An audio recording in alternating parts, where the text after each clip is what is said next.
Disertasi inilah naskah yang sangat futuristik, visioner, dan mungkin hampir semua orang Universitas Udayana akan sangat suka ya, karena ini sesuai dengan pola ilmiah pokok Udayana, yaitu kebudayaan.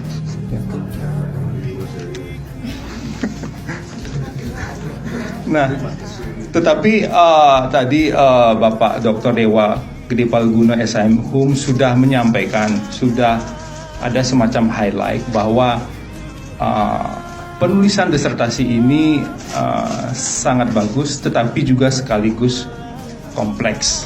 Sehingga tentu kami juga memastikan bagaimana kemudian akhirnya penulisan disertasi ini tetap bisa dilaksanakan dengan time frame yang baik, dan pada akhirnya Saudara Budi bisa lulus tepat waktu. Nah, tetapi kembali ada beberapa saran yang ingin saya sampaikan. Yang pertama itu adalah mungkin dibutuhkan suatu narasi yang kemudian mengakui problematika yang terjadi di negara ASEAN. Sebelum kita melangkah pada isu budaya, hak budaya, tentu kita harus mengakui adanya suatu kompleksitas yang terjadi di komunitas ASEAN. Jika dibandingkan dengan komunitas regional lainnya, ASEAN ini memang memiliki suatu keunikan ya, yang berpotensi menjadi suatu beban ataupun kompleksitas dalam kemudian mewujudkan ya visi ASEAN itu, one vision, one identity, one community, kan menjadi goal dari ASEAN. Kalau saya menangkap, bahkan sebenarnya ASEAN ini hanya memiliki kesamaan dari sisi geografi saja, karena posisinya yang berdekatan.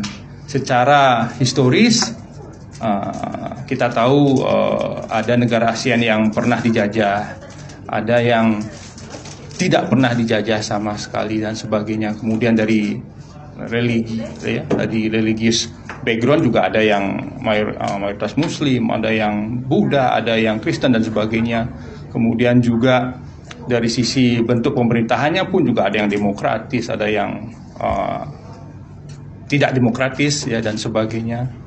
Ya, dan kemudian juga negara ASEAN ini ya, karena kondisi yang berbeda-beda, ada yang negara maju, ada yang negara terbelakang, ada yang negara developing, itu kemudian problem penyatuan nasional interest itu menjadi hal yang sangat sulit ya. Bahkan yang terbaru saya membaca ini di bidang seni budaya saja, bagaimana kemudian Singapura itu memiliki hak eksklusif dengan penyanyi Taylor Swift, yang mana isinya adalah melarang ya Taylor Swift untuk berkonser di negara ASEAN lainnya.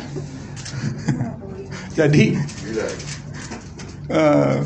Saudara Budi ingin kemudian membuat suatu ide, visi untuk kemudian menyatukan kesamaan karena memang untuk membentuk cultural identity dari ASEAN tentu berangkat dari kesamaan-kesamaan yang dimiliki oleh seluruh negara anggota ASEAN, dan itu menjadi tantangan, tetapi itu juga bukan berarti hal yang tidak mungkin ya. Jadi mission still possible.